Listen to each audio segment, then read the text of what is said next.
So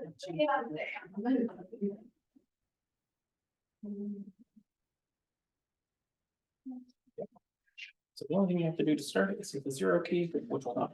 Okay, That's it. so when we start, just hit the Yeah. 0 key. Yeah. Okay, And when you're done, just hit it again. okay. Y'all should be set. Thank you so much. Yep.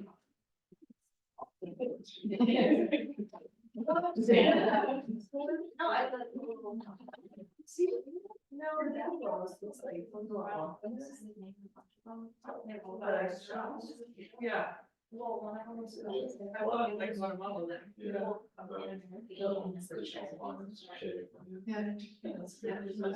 recognize that face.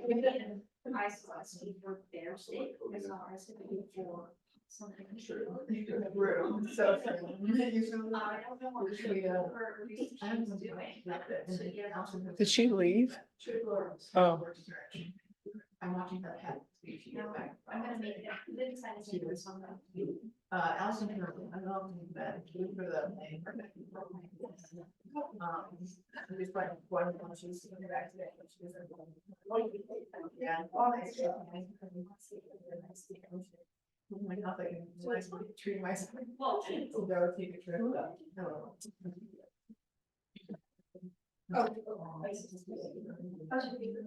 Oh, it's okay.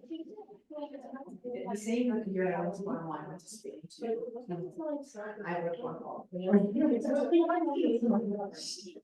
were so nice. There we go. You should see this. We have done. How we do my last year.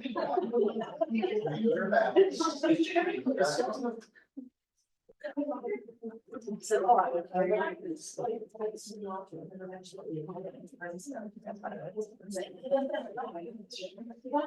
don't know. Software. I don't know if I have. Might as well throw your name on. I don't know if I'm gonna write, but can you just write what panel this is? Do you want me to write like just AM? That works. I don't know that it really matters, but okay, whether it's AM or PM, but. And Just slap through the dates and the time. your break. You know, some professors like I have a 115 class and she wants us to go to, at 115, so it might matter. Yeah. Make sure either way, as long as you find where we can get pressed. You want to get on. talk about the US as she has a paper. Okay. I know.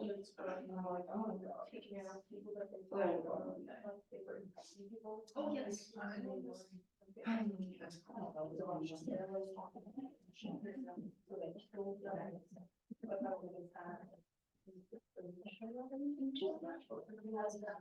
All right, so I think it's 10:21, so we can get started. So I'll give each of you guys like 5 minutes to introduce yourself, what you do, what you're about. So yeah, whoever wants to start. Sure. I'm Mary Jo Mahoney. I'm in the English department. I direct the medical and family curriculum. And you might be saying, like, so if it's medical humanities, what does medicine have to do with any of this? And really, it's about health, and that we're seeing direct correlations between climate change and deteriorating health, especially in vulnerable populations. So that's some of the things I'll be talking about today. So I am the anthropology department, basically. I teach anthropology and the director of the sustainability minor. And actually this week in intro, we'll talk about environment and sustainability. So I'm looking at my slide, which I'm not allowed to show you. But I'll just be talking a little bit about how we could learn from looking around the world and looking at prehistory and previous historical periods for examples of how to live in more sustainable ways. Because it turns out we did for most of our existence. So the past couple hundred years that we've been enjoying way too much stuff. I'm Rachel Jones. I'm actually new to the community. I took a position with CCE Chemung, so Cornell Cooperative Extension. I'm the new project coordinator for a program called Elmira Urban Green Equity. and it is a federally funded grant. We are working on planning the processes for implementing green spaces in our historically underserved communities in Elmira. And so it's a lot of policy review and a lot of recommending best practices in planting as well as equity. And so that's sort of where I'm at now. I've been kind of bopped around in my career, so if anyone has career questions, internship questions, happy to sort of speak a little more to that. And then my background is in ecology and anthro, is what I graduated. Great. Hello, I'm Liv Lovejoy. I work full-time with the Southern Tier Central Regional Planning and Development Board, it's a mouthful, as an urban planner. Then I work part-time here as a sustainability educator. I got brought on just this semester to help put the plan teaching together. I have a background in geoscience, sustainability, earth and environmental studies. And that's really informed my planning work as well. Kind of touching on what MJ said, well, honestly, what everyone said, this climate is a health issue, it's a justice issue, it overlaps so intersectional. Really what I like to focus on in my work is recognizing that the planning process is often biased because of how it's set up. We don't get to interact with low-income communities, communities of color, vulnerable populations who really should be at the table for these discussions, especially when it comes to the environmental impacts that those people then face disproportionately to those who tend to be present at those meetings. So I like to talk about that more and talk about the history of Elmira and how that interrelates with each other's. So at this point, I'll open it up to you guys if there's anything you guys want to talk about more in depth, or if you guys have questions. I know there's not very many of you. I just thought it might be convenient to start with some definitions, so everybody can kind of hear it together.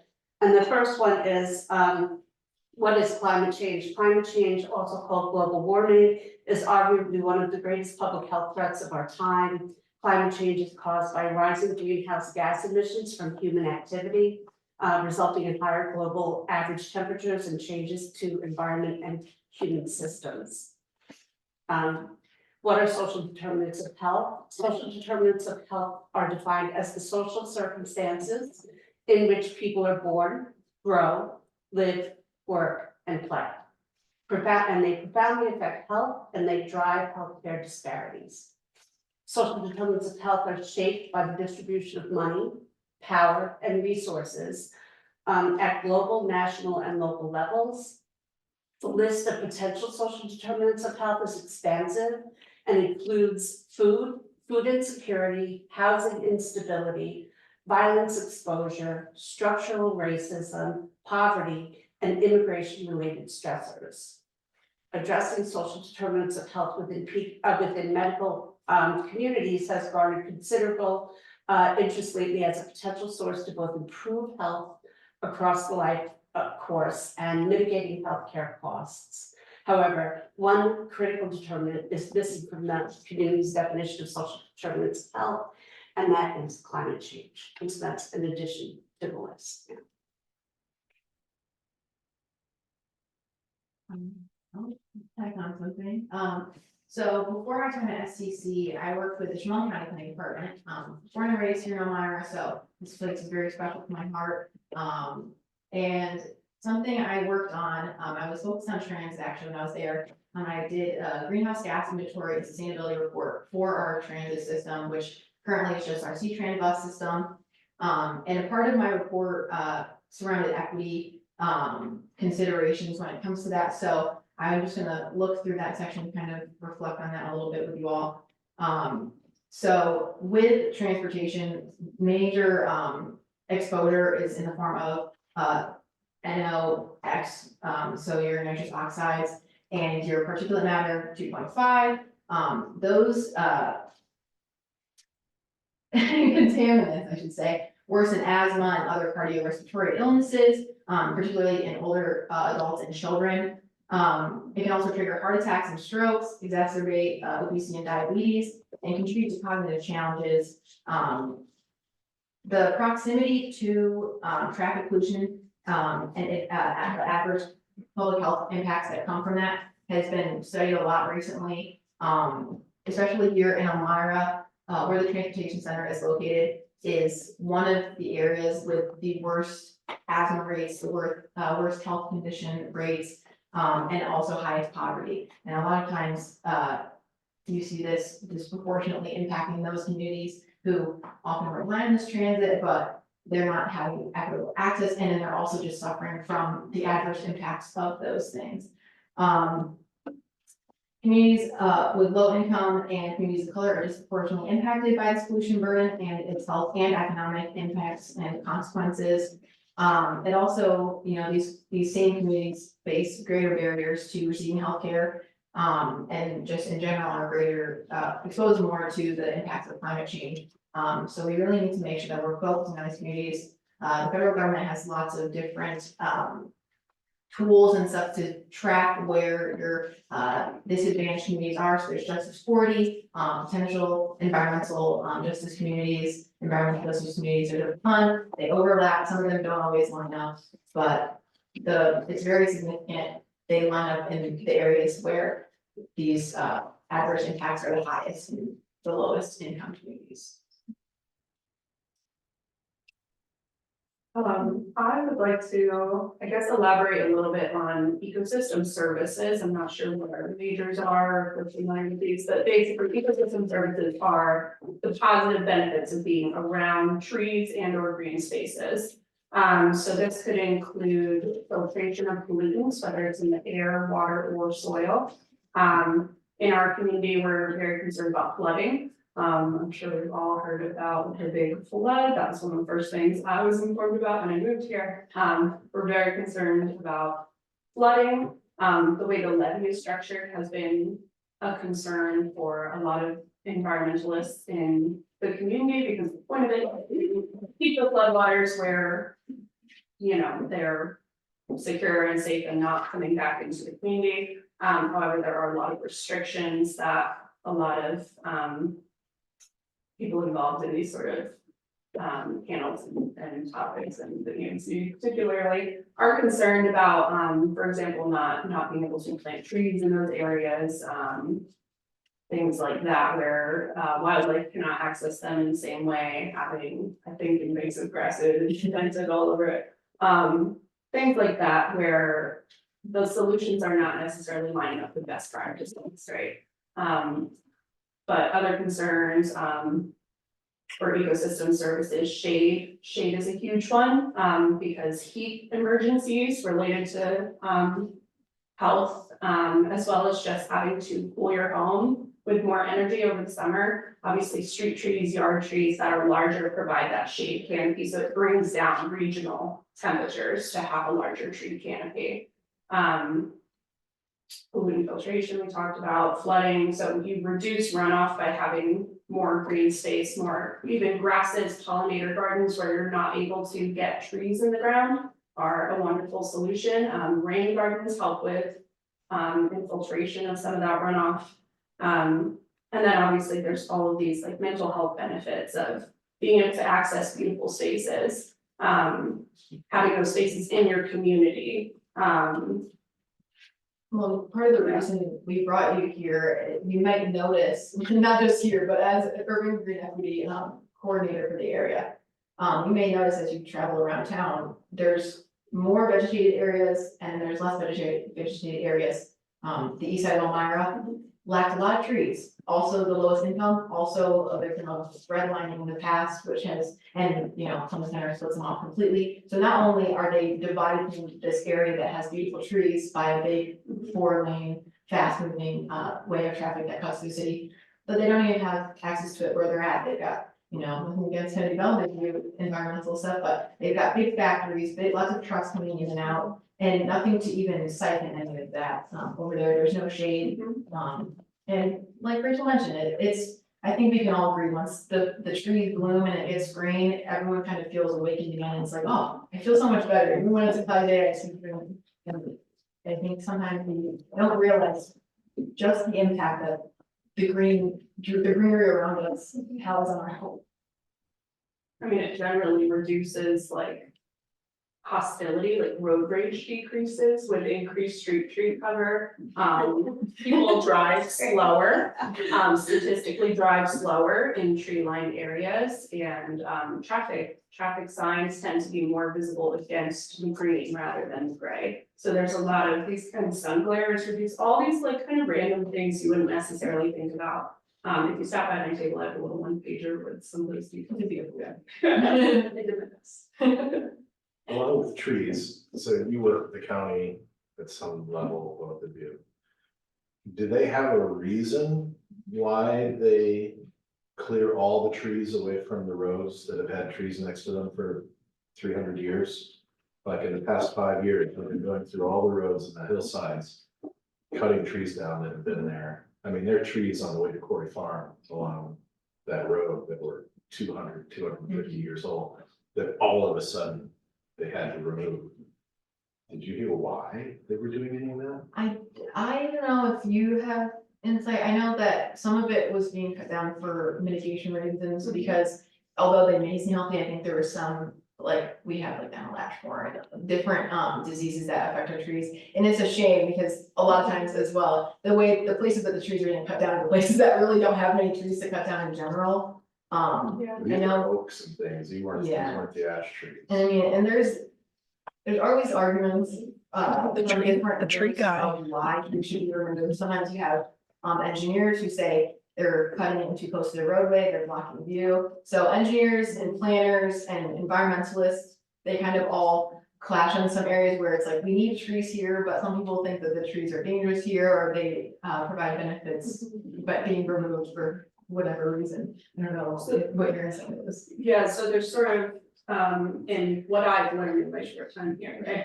There's layers to the responsibility for the trees. So some trees are managed by utility companies. Other trees are managed by the city or the county, depending on the roadway that they're on. And then certain trees that are in the right of way strip that are sort of between the property owner and usually the town roads. Those are technically both parties are liable to those. So there's these really weird gray areas where everybody manages it differently. Typically the utilities, when they manage it, they're gonna just get rid of it or chop up large branches because that is. As they interfere with the wires, a lot of times you see that V-cut, which obviously is not ideal when you have your tree growing like this, but. Yeah, it's a healthy tree Yeah, typically, as yeah. long as it's done well, even if it looks really ugly. But the county is actually working on, they have a separate grant that's parallel to mine from the same federal agency, the BRIC grant. And that is to train our county highway department to basically know how to manage those trees well, to assess whether it's standing dead. If it falls, is it a risk, things like that, and then the best way to cut them to keep them healthy and alive as well. So that is something that's underway in our community as well. And on top of that, I think the goal is to also do that outreach, extend that outreach to homeowners as well. They're trying to do some tree plantings, which kind of goes with you. There's a lot of different programs that kind of overlap because we really are trying to get greenery here. The hope is to bring in these native plants that will thrive and grow here, give them to these properties where there's lacking trees, and then educating those homeowners to say, this is how you keep this tree healthy, this is how you maintain it. There's a lot of practices that people, either they're just not taking care of the tree, or they think that they're helping tree and they might actually be harming it. So a lot of this is just also surrounding education, not only the homeowners, but our DPW, our highway departments, knowing when and where those trees should be and how to maintain them and keep them healthy.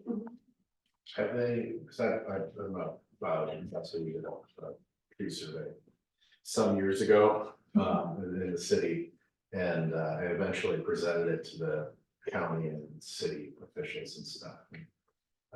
It was abundantly clear very quickly that there was one person who was in charge of trees, and the only trees he was ever going to plant were going to be fruit trees, which offer nothing, and they're invasive species with equivalent brands of pears.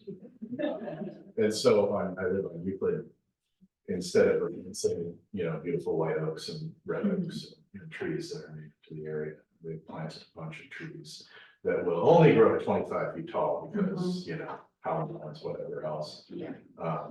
And so I've always had this issue of like, there's no hope as long as like one person who seems to control what gets planted along boulevards is this guy, and he's not gonna plant anything. I would say it may be that the guy may be leaving soon. Really? That would be awesome. So. Change is coming, there is effort there. I hope that it doesn't feel like I mentioned it to the panel last year. I definitely have like beginning anxiety. I'm like, I wish that there was more I could do. I feel like sometimes it's a dead end, especially in this area. I think we see a lot of climate action kind of being halted very early on. I always preach about, community involvement. If you're there and you're saying you want this, show out to your public meetings. Even as students, this is your home now too, even if you're not from the area originally. Come to these meetings, voice your opinions, and, make it known that you want these things, need these things. I think the biggest thing is having these, communities being one to look out. As someone who was in the government in kind of a place where I only had so much pull, I was a kind of smart community coordinator for Oklahoma County when I was there. And there's only so much that I can bring and say, we should do this, if there's no one in the community saying, yes, we want this. So I think it's most impactful to have members show up to these meetings, and it's always, they need to improve on getting the word out too, but having the community members saying, we want to see these things, or we're not happy with where things are, has a much greater impact than you think. And even if it doesn't seem like you're making progress at those meetings, like stuff is happening where we have people who we're trying to make those changes happen. We are here, we may be small in number, but we're determined, and we want to see these things come to fruition, and we can benefit from all of your support and your help. Along that line, how do you deal with, if you talk about the patch or even beyond into behind, east side? How do you deal with the fact that almost 0% of those homes are owned by the people living in them, and the landlords? Yes, I wish I had a simple answer, but it's always hard. I think, as with everything, there's so much technology. It's not just a one-stop shop. There's so many things that we kind of need to target to see this change, and that's only one of them. And again, the east side in particular is one of the lowest income in the area. We have a couple census tracts that are really disproportionately bad, and the east side is definitely one of them. And so that presents a unique challenge. And then of course, not only do you have these people that own their homes, but these people often are working multiple jobs, they have children to take care of, they're not able to make these public meetings, and that's something that, I could work on, something I hope, again.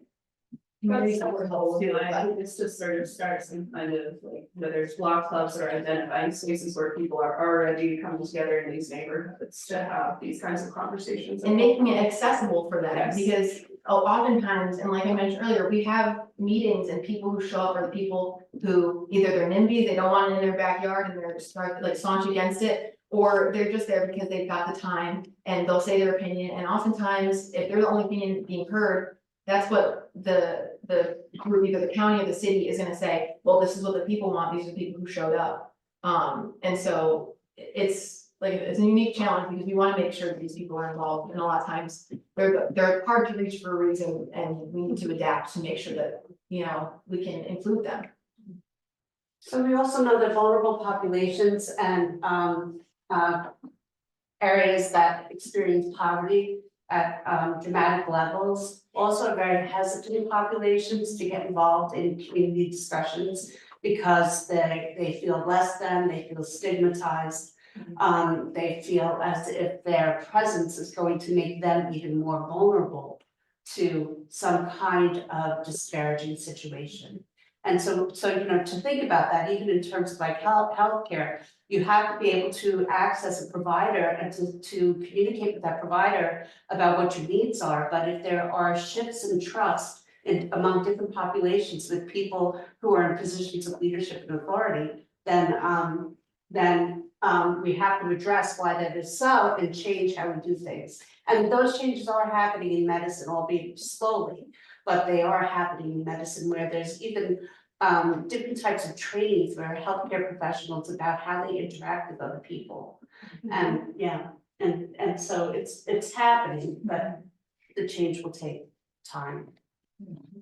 How many of you are familiar with redlining? You learned about that? Good. Let's see what our job. Redlining, so in the forties until seventies, more or less. Yeah. The federal government basically would not finance home buyers in redlined neighborhoods, which is pretty much most of Elmira, especially the east side.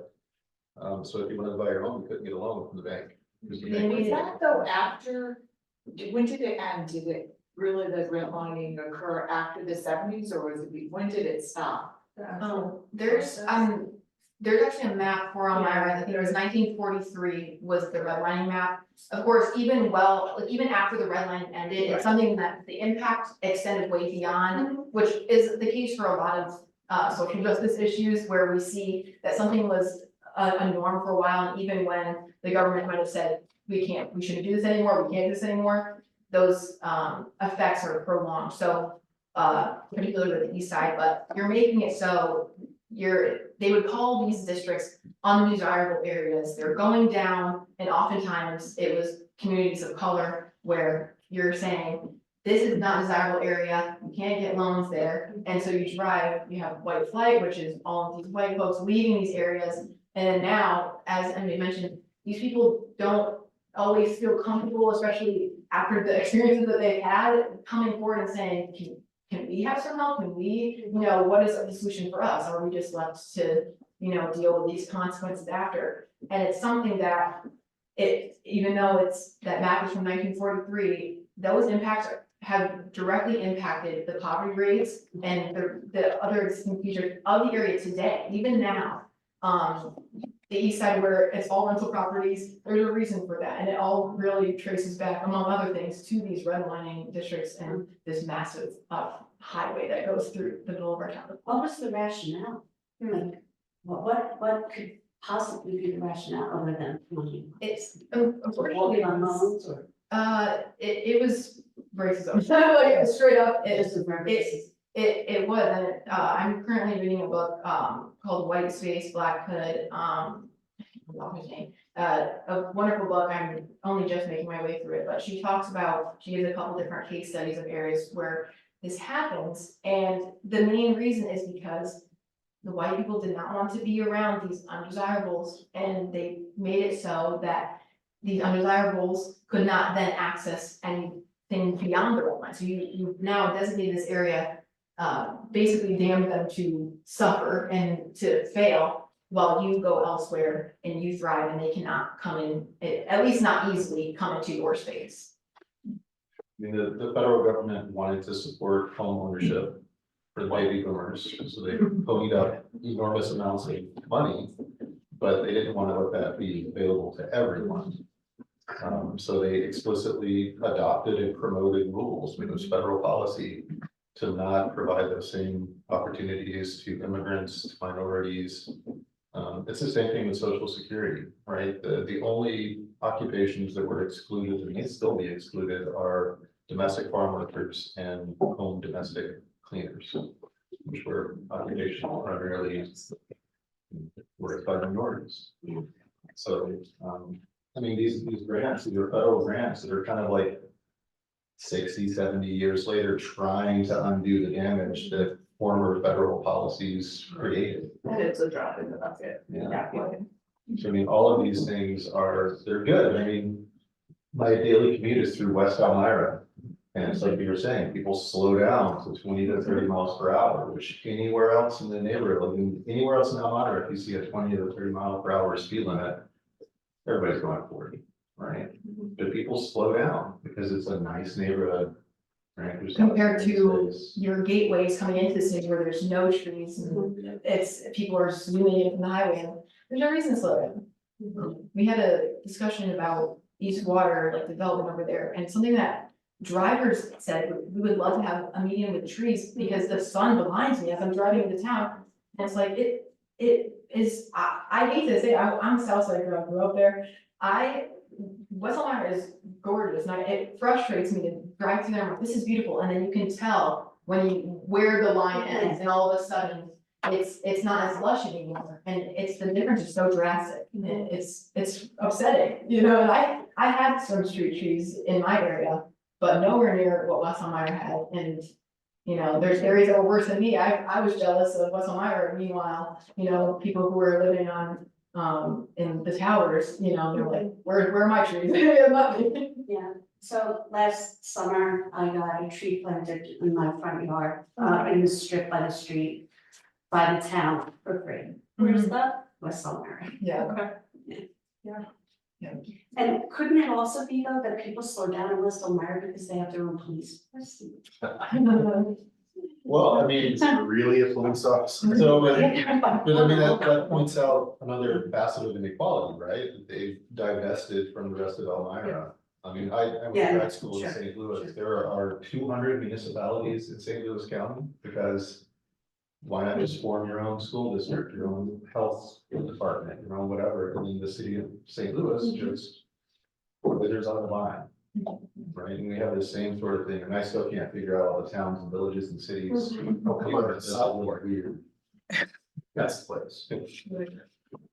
But, you know, it's nice for the people in West Elmira, but it's certainly not nice for us here or, you know, the rest of. Yeah. Right, so basically what you're saying is the rest of the city's not benefiting from the taxes that are being paid into West Elmira. I mean, West Elmira is the town of Elmira. It seems, I think oftentimes we think of it as its own separate thing.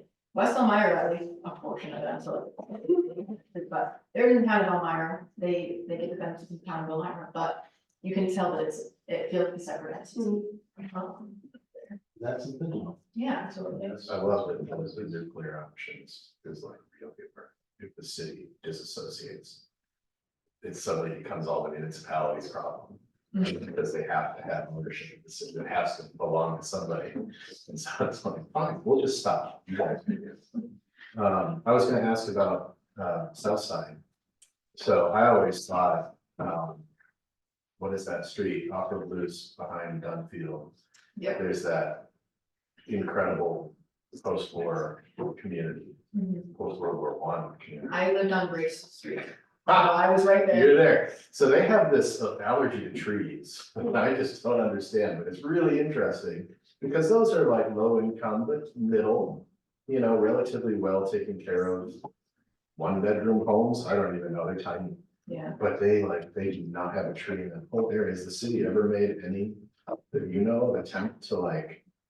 I would like to say yes. Another project I was working on when I was with the county, or at least I tried, and it was dead in the water. It was something that was dead in the water before in 1999. But there was a proposed levee trail that went behind, so from Brand Park, behind the field and down a ways, on the riverside. Unfortunately, and this is a federal thing too, I don't quite understand, and I would like to talk to them about it, and I will.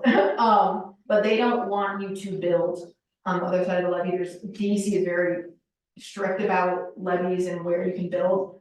And unfortunately, that community is right along the levee, so there's a certain distance on either side where DEC is basically like, no. So anything, unfortunately, like, we have a beautiful river here. At the very least, we should give them access to the river, and that's not something we do. I don't know the directed efforts over there for other things, but I would obviously love to see more attention over there. Again, growing up there, it's a field of baseball park. Why is there nothing there? It's like gravel and a mess around it. And I mean, even if you remember, there was, I don't remember the name of the park now, but they just really want to put up apartment buildings there. McNaw, I want to say.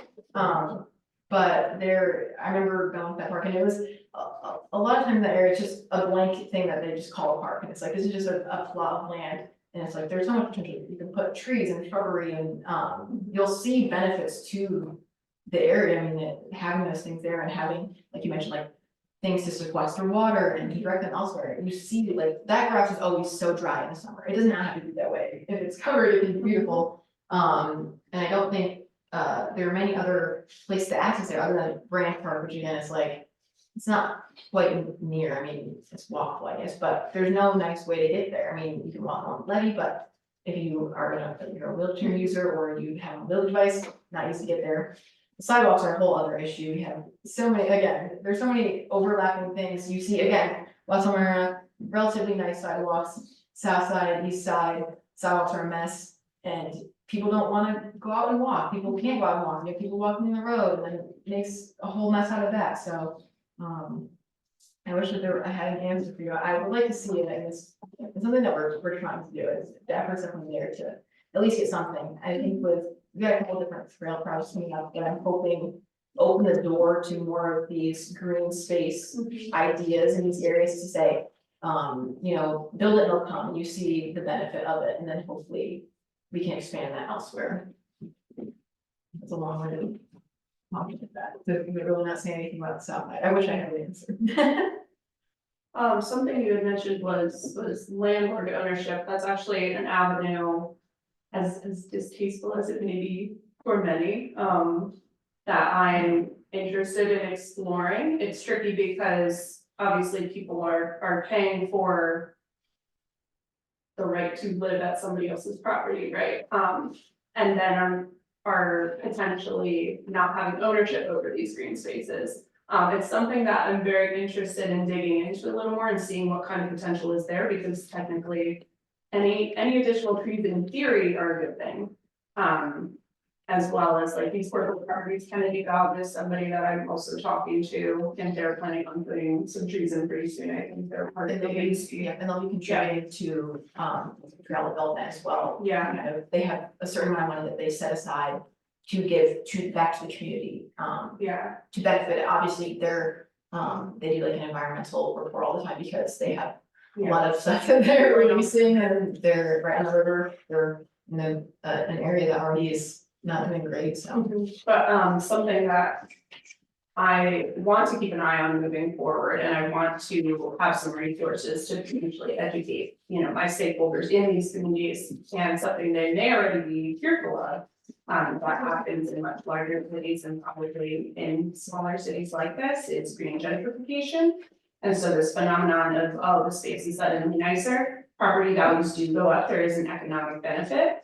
And then they are potentially priced out from their homes, right, and their The neighborhoods. landlords can then benefit from the city's work and putting in trees to say, we're gonna jack up this rent and boot you out of here. And that's something I wanna be very cautious of, including that in my considerations moving forward. Obviously, I don't get to decide what happens, but I can sort of inform the communities of. And again, that's even more of a reason to make sure that the people who live in those communities have a say, they're at the table to say, you know, get their input. I think a lot of times as planners too, we like to do, you know, I went to school for this, I know what X, Y, Z, like the next steps are, but I don't live on the east side, and their needs might be something different than what I'm taught to want to give them. And so having these people at the table to say, well, this is great and all, but really, we would like this thing a lot more, to be a lot more impactful for our community. You know, instead of doing this, can you do this instead? And having those voices at the table can help kind of try to alleviate that. I wish that there was a concrete answer on how to just prevent gentrification. Unfortunately, that is the case anywhere. When you do these green spaces, new developments, and you're changing things around the city, ultimately, you know, people want money, they're rooting out, you know, the people who, you build a grocery store to provide someone in a food desert access to fresh, fruits and vegetables. I remember seeing a tweet forever ago that was like, when I see a Whole Foods coming to my neighborhood, I know I'm gonna have to move. And that should never be the case. Those people need access to those things. It's unfortunate that when we build those things, those same people are the first to get booted out, and to lose access. And of course, their only option is to go somewhere else where they don't have access to fresh fruits and vegetables again. Community gardens may be sort of an alternative approach, to creating green spaces that communities actually want, although there's also been issues with those, I believe, in the past, where there were vacant lots. Someone was telling me about this, there was a vacant lot that was planted, I'm not sure when, and there was this whole thriving community garden. Oh, are you the one in California? No, here. Oh, Yeah. And then, it was like an open property, but technically someone owned it, and as soon as it was improved, it was fenced off and the community could no longer access. That was something we learned about specifically in a California case. There's a movie, I think it was 2008 documentary called The Garden. Where it was something similar. There's a plot of land that wasn't being utilized. It was completely vacant, or the owner was like off somewhere, not doing anything with the land. This community built a thriving garden. And this person said, no, we're not doing this, come in, shut it down. They fought, they raised a bunch of money to try and save it. Unfortunately, it didn't work out and they bulldozed the garden that was feeding thousands of people, thousands of residents, a lot of them people of color. And for it to then sit empty, I think, the plot of land, they built, buildings on one half of it and the rest still remain vacant after. So they bulldoze it to say we don't want you here.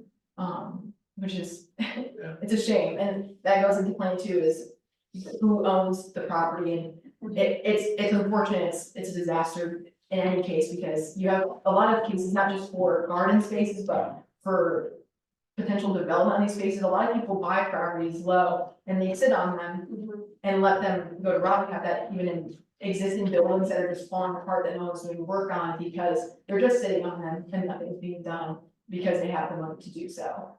And it really pushes a lot of people out. We have, I think, a lot of people in this community who have a lot of passion, have a lot of ideas, but we don't have a support system to help them get anywhere, to really, to build anything up. We have so many beautiful, it's a beautiful, historic community, so many buildings that go into ways that I'd love to see, or like, you know, lots that are cleared. Even here, I see so many, we have a very big problem here with surface parking lots.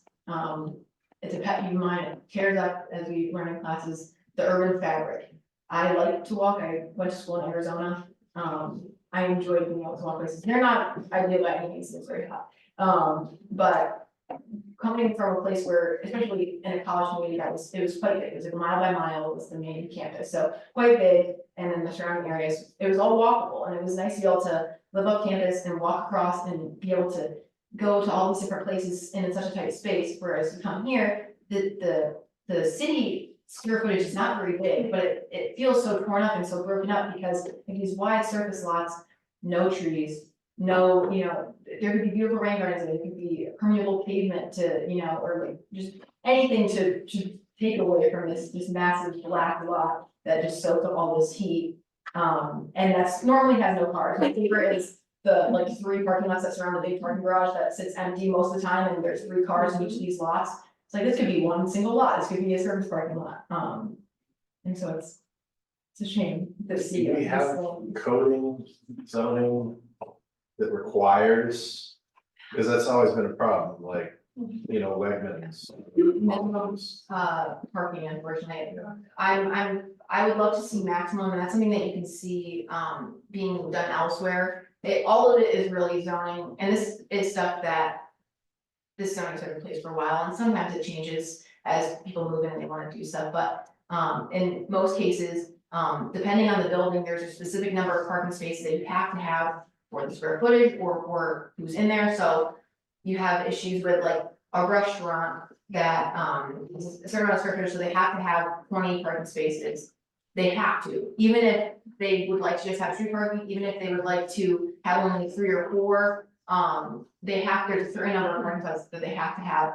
So Wegmans or the top parking lot, for example, I've never seen those parking lots full except for Wegmans on the 4th of July when they're shipping people over to Elmira Park by way of bus. But most of the time, it's empty. And there's something that can be done when you're building these parking lots that, again, it takes regulations to do, but you set off a certain part of it that would be paved, but you leave it as a grassy area, but it's still owned by the property. So if they need to expand parking, then they can expand into that area afterwards. But that's not very commonplace. A lot of times they just do the required number of parking spaces, especially in the Wegmans lot. There's not in Wegmans, which have most of those spots, but each one of those businesses, for some reason, even though there's maybe 2 or 3 people in there at a time, need 50 parking spots. And that shouldn't be the case, but unfortunately, that's how zoning is, and that's something that, I again, mean, I think the best example of that is probably Consumer Square, like, Yeah. like Dick's Sporting Goods. It's like an ocean mhm, of empty parking spots all Yeah. the way across I mean, to. the mall too, That's yeah, small. yeah, that whole area. What is that And place? no, it will never be. And I mean, yeah, also, you see it a lot, and this is a kind of issue too, is like walkability, you know, gets you out of your cars. A lot of times, and I think mostly everywhere, the parking lot is always in the front of the building. So if you wanna walk, you have to walk across a sea of cars. We were looking into, I was doing a transportation meeting when I was at the planning department, we're looking into, having a bus go to Wegmans because it was something that was brought up by members who live at the, Libertad, apartment buildings. They're like, we have to spend I think it was like $13 one way to get like a block or two to get to Wegmans, one way for these elderly people who don't have another way. So we were looking for ways to get the bus there. The only place for the bus to go is maybe on the other side or over here. There's no ways for people to walk over there. In the winter, it gets snowy and gross here. You're now forcing these pedestrians to walk across these large swaths of blacktop, either in the summer when it's hot or in the winter when it's icy and you have cars flying everywhere. And most of the people in Libertad have physical mobility challenges. Yeah, So that's an area. I know DOP helped in the beginning yeah. with shuttle service, but did they stop that? I don't know that they have done it. I spoke with Ward's advocates, so she works with them a lot. And they seem to say that the best option right now is just getting a cab, which, as you know, the cab isn't very reliable. The bus doesn't go over there right now, which, you know, the bus system, I could go on a whole other thing about how much I would love for that to improve. And there's a route study coming up. Please come and say that you'd like it to be improved, because it's a great feature. I'd love to see it benefited, but I don't think that they have that support anymore. I think most of the time they just direct people to a cab because the bus doesn't go over there. It doesn't get them close enough, at least. It costs more to deviate over there. And because of the time schedules, these people don't have to wait 2 hours to get the bus back a block, you know? So there's so many things it sucks because so many of these things are established already and it's hard to retroactively go and change that. There's things that you can do where you put a condition or a new zoning thing where if someone makes changes to this building, now they have to then abide by the zoning, but a lot of places get grandfathered in. So if someone else for some reason bought out Wegmans, the way it's set up now is they keep that lot. They don't have to make any changes. They don't have to decrease the parking. So it's a hard battle. There's so many steps that you have to take ahead of time to try and predict the future to change those things. Is there a movement on fixing some of the zoning issues? Not that I'm aware of. I would love to see it. There's hoping to get something started in the area. If you're familiar with Strong Towns, they're a nonprofit or an organization. They have local conversations. There's nothing in this area, but there's like Reconnect Rochester, which is a branch of that, and then like some in like Syracuse and Buffalo that are the closest to this area. But they are a community action group that fight for different changes to improve their community. So like Rachel was saying, just forming community groups, I think, is the best way to really target these actions. Because again, as municipal leaders and officials like that, we only have so much push. At the end of the day, we're getting a paycheck from them. They don't really have to listen to what you're saying. So having community groups and, you know, having community say, we'd like to see this change. This is something that we'd like. Even here on campus, you have some like a lot of parking lots. I would love to see like some greenery somewhere in there, or like some like rain garden, something. Here in DC, we only remove trees. Yes, of course. But True. that's the thing. They're digging a big hole out in the We'd rather. have field. people- I don't know what they're doing, And but they're in the that's ground. They're like, well, no, Yeah, it's right in the too costly field. to implement these, you know, it's too much to do this, it's too hard to do this. And a lot of times right now, because it's so rare, I shouldn't even say rare, it's becoming more common, but because it's still very like new and people are sort of getting into it, a lot of times the upfront costs on a lot of these things seems expensive. Over the long run, it turns to benefit, but a lot of times, usually like on like the government level, they see a big price tag and like, especially when the state and the federal government don't have. An area like us, it's very hard to compete for grant funding for a lot of these things. We're competing against New York City, who they have millions of dollars, but they also have thousands of people who are good grant writers who can apply for these things and who have the data that we don't have. And unfortunately, that's the next struggle is where does the money come from? We have these projects, but how do we implement them and how do we sustain them and keep them going?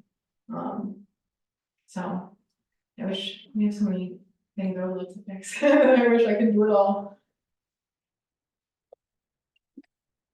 Any questions from the gallery?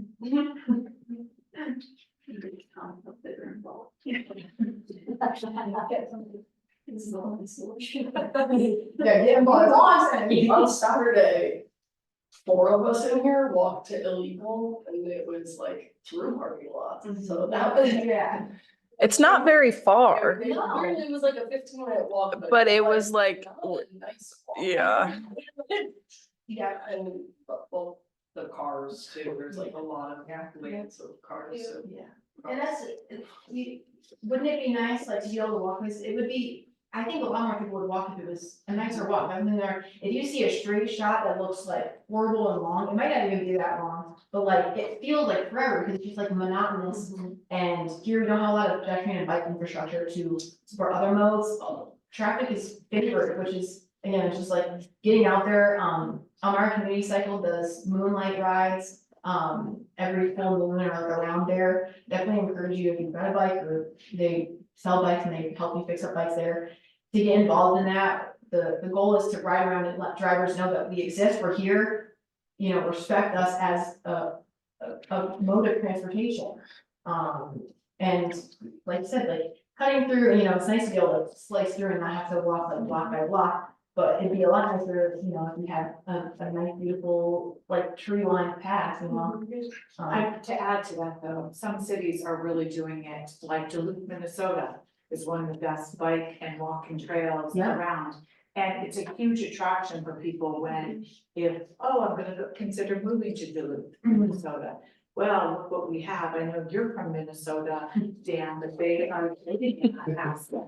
But the thing, Global warming, I almost might consider. I know, but the thing is, the cities are doing that, but from a business standpoint, it's marketability, it's bringing people in. Corning is trying to do more of that, making the bike and walking, now we have ways to go, but I really think it draws people. It makes decisions where you're gonna invest in, buy a home, or get an apartment. So I think it's really important, but it has to come from the planning from the very beginning. Well, and I'm glad that you brought it up. That's the thing that a lot of people push away is that the potential for, like, if you provide a bike parking, so many people, especially in the summer here, it's a beautiful area. I think I would love to bike around and be able to comfortably and safely park my bike somewhere and go in someplace to eat. You can park 20, 30 bikes on like 2 parking spots, 1 parking spot.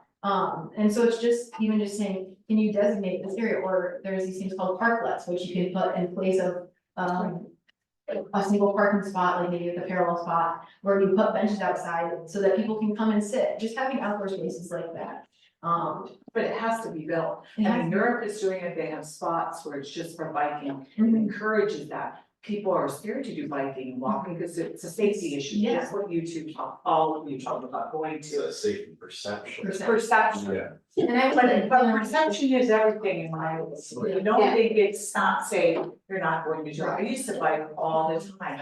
But if that community does not have appropriate bike lanes and with all the texting, I had to push back. Because perception wise, I felt it was unsafe, because the city was not investing in those bike trails. When I go to Duluth, I bike everywhere because of that. They have them, it's so much fun, and you have a place to park your bike. And I don't do this in the middle of January, and I go to Duluth, but I do it in the. Well, They have to come for about 3 weeks. Minnesota is a great example because of how cold it gets. I think a lot of times, and something we ran into here with trying to get protected bike paths, which is having some sort of like plastic or like solid bollard to separate, like have vertical separation between your bike lanes and your the rest of your traffic. A lot of people how we plow them, we already don't have people to plow the streets.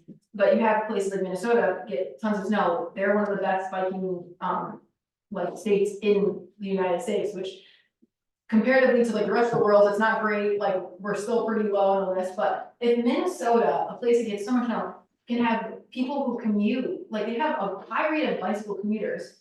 We don't see that here, and the complaint is, oh, the weather. The weather is never a problem. You have people who go to Sparkle and Corning in -10-degree weather because it's worthwhile. It looks beautiful, you're comfortable walking the streets. So it's making those things like desirable and you perceive them as safe. And once you have these things, like people are willing to face the weather if, you know, it's beautiful, there's outdoor But shopping also, if districts. people see it, Mhm. if people see other people walking, they will begin to walk. Yeah. If people see other people riding their bike, they will do it. Yeah. Both my brother and sister are both docs, they ride their bike to work and back. Now, all these doctors do the same thing, Mhm. right? They go in, nurses do it, they just staff at the hospital, and they even do it in the wintertime, but then now other people start to do it. I think it also creates a change agent, right? Yes. Yeah. I really do. Yeah. If other people see walking, you do it. And you, my goodness, if you ride a car in Europe, you think, oh man, I feel bad in riding a car. Yeah. I should be riding, you know, to get like when you're in like Cambridge or other places, back. It's difficult, I think, for people to wrap their head around the idea that these types of interventions are not excessive, you know, they don't seem fundamentally necessary, but when you peel them apart and you really look at them, they become preventative. Because people, health improves, maybe access to fresh, better food sources. And so it could be perceived as further simplification of, you know, let's pretend everybody's middle class, but that's not really the bottom line. The bottom line is that it's really preventative and your health gets better. The general population has better outcomes. Well, look at the decision making too that would change. I think the biggest thing that I noticed that it was just spiraling into badness was, so we've got them all, which was just the honest thing ever. Right? So Are not, we, are not small. so they put it in a place where no one lives, right, which is great. And I mean, that always annoyed me because I was like, well, the reason there's nothing here is because it's all over. Like if you took those businesses and moved them downtown, holy cow. And I think companies were bad for downtown businesses. That was bad enough. But then, so I have two small children, well, not so small anymore, but we lived on Euclid. And it was awesome because we could walk down the street to the P's office down in Hall and church. And then they moved to the mall. That P's office was full of everyone, right? That was Gray Street, First Street, there were tons of people there that were very low income, diverse populations. How the hell do they get to the mall? I just assume they don't. Yeah. Right? When they bought out, was that where they moved? Was it all that long? They've got. That's when they went to now. Belgrade. Yes, they That's went, when they they signed switched. over, that's the reason why, we just got rebutted out, and now it's hard to find private practices. Yeah, But it was just the move, Yeah. like you moved away from your Population. population. the more vulnerable population. Yeah, who might and not it have was just vehicles. It was so Yeah. gross, and like, yeah, it's a beautiful new facility and all that stuff, but it wouldn't have done that if the mall weren't there, even though the mall's failing, right? Because that's now a place. If people didn't have to Same. drive there, they would have been downtown, right? Peds would have still been local. The last time I went to the mall, there was a shooter in there, so.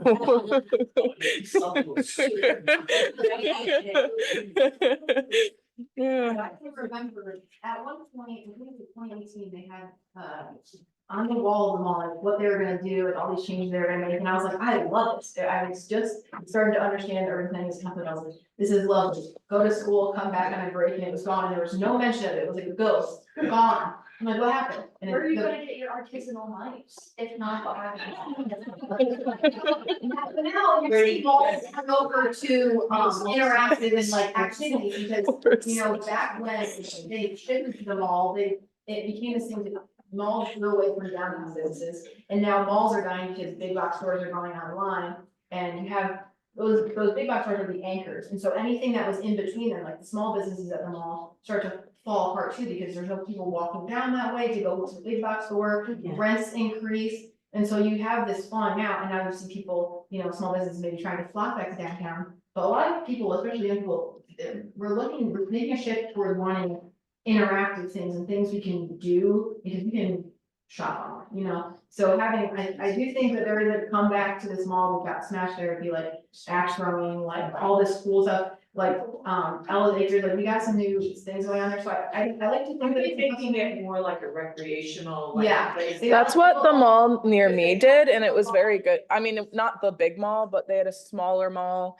and basically all the stores moved out of it, and they put like an arcade and a bowling alley and an aquarium in it, and now it's like this like entertainment center, and now everyone goes there because And It- if they can. it has build stuff on there. what they Yeah, thought right. before And, put things that are a little bit closer, like if you have like some duplexes or like apartment buildings there, if you make like walkable, like, we had this place in Tempe, Arizona, called The District.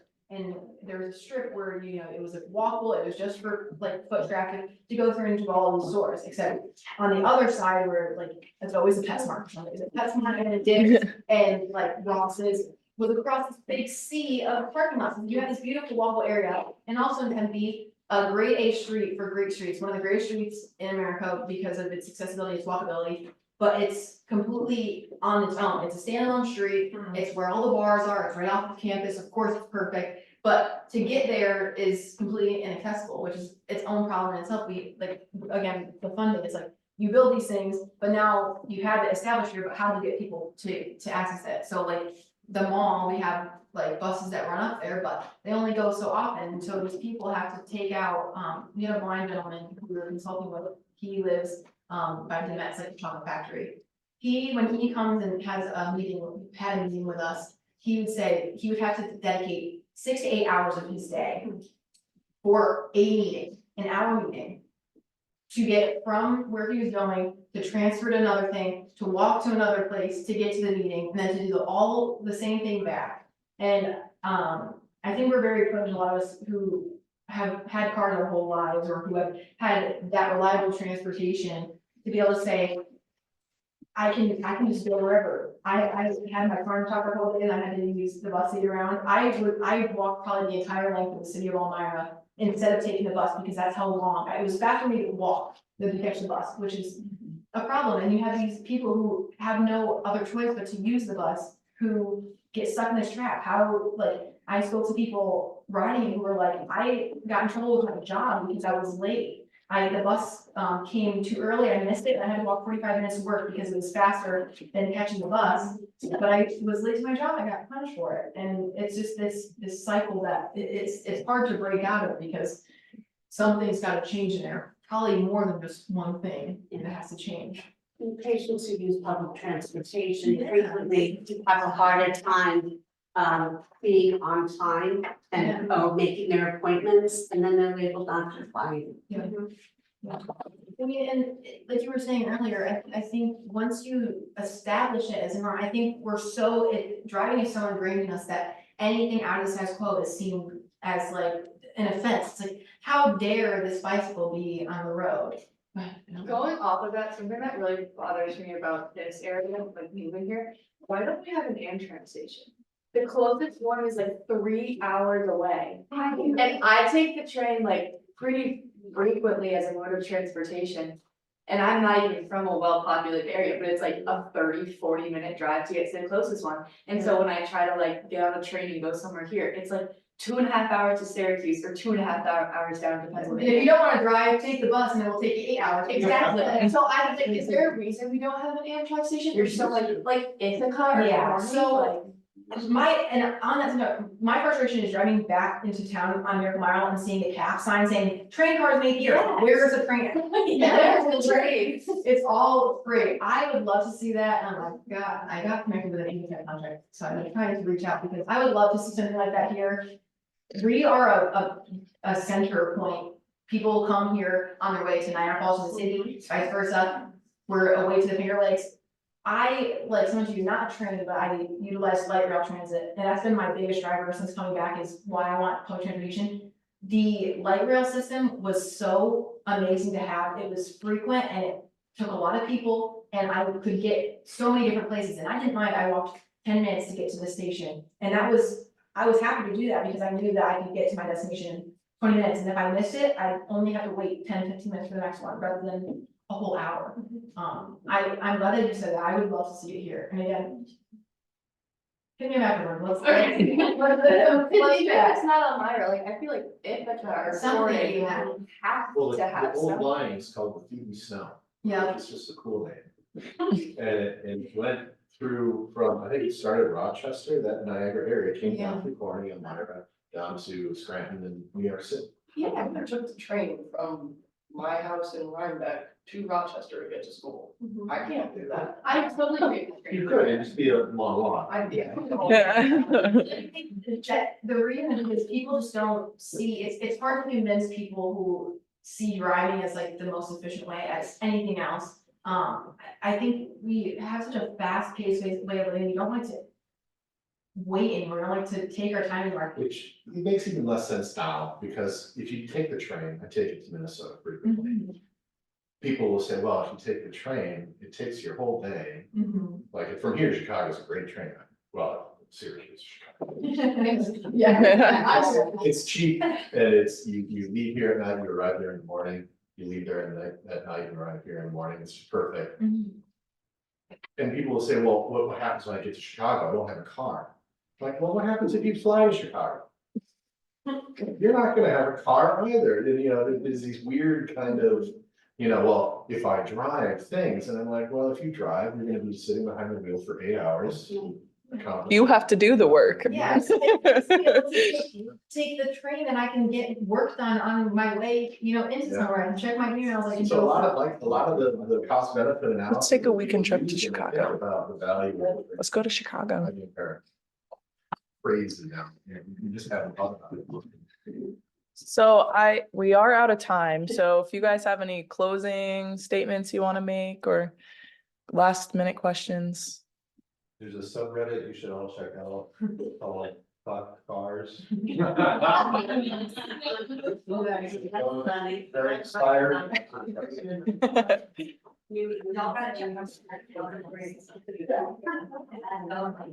All I'll say is get involved in your community, make your voices heard, as the community is the most powerful unit, like the government, like relies on you, so if you don't comply with what they're doing, if you don't accept the status quo. And you push back and you say, this is what we want, this is what we need, you'll see like change is gonna happen. Yeah, people is loud is the lot of people. He is loud and obnoxious. He is speaking real. That can't be grease. I think I need to. Yeah, I think you don't have to. Do I end it? We're coming so much. So not one of my students came. Oh,